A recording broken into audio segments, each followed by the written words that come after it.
I just want to give you a little bit of encouragement this morning. If you've seen my previous videos, you know that lately God has had me talking about a kingdom spouse, Cinderella love story, fairy tale love story type of thing.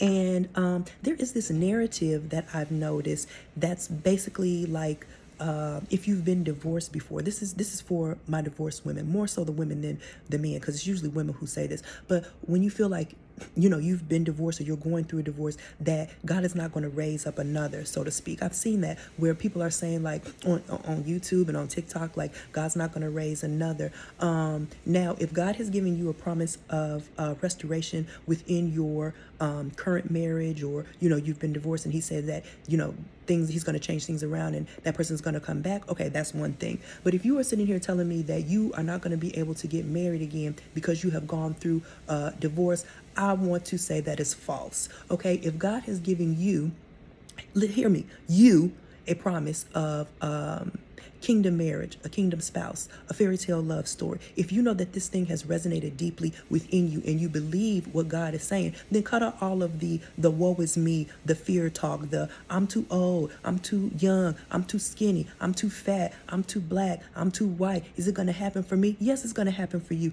if you believe. You have to walk in faith, not in fear. You have to pray in faith, not in fear. If you know that this is the promise that God has given to you, and I'm not talking about the promise that He's given to somebody else, okay? Maybe He has told somebody else that they will not get married again. That don't mean that's for you. That don't mean that that's what He's telling you. This is exactly why it's so important that we have relationship, not just religion, but relationship with the Father ourselves. Because you're taking what somebody else has said, even me, because I'm a prophetic voice. If this word ain't for you, it ain't for you. Move along, and that's fine. Not every word is for you. Try the Spirit by the Spirit. If you know that this resonates deeply with you, if you know that this is nothing but confirmation, because a prophetic voice should be nothing but confirmation of what your Father has already spoken to you.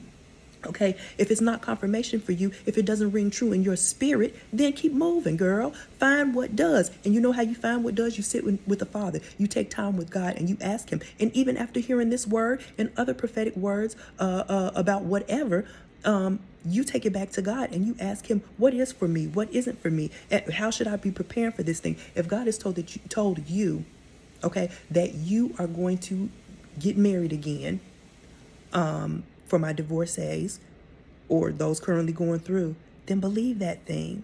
Why would you listen? The Bible talks about blessings and curses, how they cannot come out of the same mouth. Don't sit up here and curse, speak negatively against the very word, the very promise that God has given you. You can't say, I understand that's a promise from God, and then turn around and say, but I don't know if it's going to happen for me. If it can happen for her, why can't it happen for you? You mean to tell me that you believe that all things are possible with God, but for some reason He can't give you a husband. For some reason He can't give you a wife. For some reason He can't give you a kingdom spouse. For some reason, everybody else, all things apply to everybody else except you. You have a woe is me spirit. You may have a broken spirit.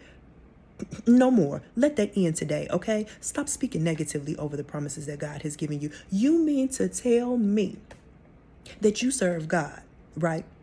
The God who parted the Red Sea. I'm going to always go back to that, because He parted the Red Sea, allowed Pharaoh's army to ride up through it, and closed it back over them. You mean to tell me the God that will go after and kill and finish our enemies so that they can never bother you ever again in life, so that they can never enslave you again in life? And I know it's not you, it was the Israelites. But a God who can do all that can't give you a husband? Can't give you a significant other? You mean to tell me that you trust and believe that God is the author and the finisher of your faith, that He has written your story before the foundations of the earth, that He didn't write this divorce, that He didn't write all this turmoil and you overcoming all of it and having a restored love story? He didn't write all that into the mix? He didn't already know that you would go through this? Huh? Are you kidding me? Are you kidding me? Because I know many people don't know, I am on this day, hear me, on this day, I'm going through a divorce. Like later this afternoon, I'm going to mediation for my divorce. And you telling me that all these promises that God is showing me about restoration, about kingdom spouses, about bringing kingdom spouses together like kinetic sand, about having a Cinderella fairy tale, that is for me. Okay, it may not be tomorrow. I ain't divorced yet. It may not be tomorrow, but it's coming. I fully believe that it's coming. You have to fully believe that the promise that God has given you is coming. Okay, it may not be when you desire it, but there is something that God is telling you to do. There's preparation that He's telling you to do to get ready for this thing. Okay, take it back to God and ask Him, what is it that you want me to do? What is it that you told me to do? What was the last thing that you told me to do? Am I doing it? Because sometimes we the reason why the promise could be delayed. Okay, it's not that it's denied. It could just possibly be delayed, because some people are saying like, well, I'm this old and it hasn't happened, or child, there's people 80 and 90 years old still getting married. Stop it. If it's your promise, it's your promise, it's your promise. Stop it. Stop speaking against that thing.